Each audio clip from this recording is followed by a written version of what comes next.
అందరికీ నమస్కారం. జై భీమ్. ధర్మం వైపు నడుస్తాం, ధర్మం కోసం పోరాడదాం.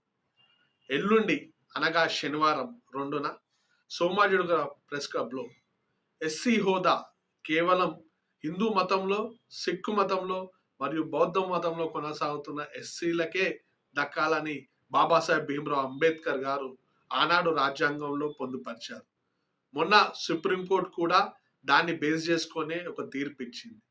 దీన్ని చూసినాక కొంతమంది బోన్లో దాక్కున్న ఎలకలన్నీ బయటకు వచ్చి మా దళిత క్రైస్తవులకు అని చెప్పి కొత్త దుకాణం తెరిచారు. ఆ దుకాణానికి వ్యతిరేకంగా వాళ్ళ మోస్తున్న ఎజెండాని బంద్ చేసే విధంగా కలిసికట్టుగా పోరాడదాం. నా ఎస్సీ హిందువులకు అందరికీ కూడా ఇదే నా పిలుపు. వెన్యూ వచ్చేసి సోమాజిగూడ ప్రెస్ క్లబ్ లో జరుగుతుంది. ఉదయం 11 గంటల నుండి మొదలై 2 గంటల వరకు జరుగుతారు.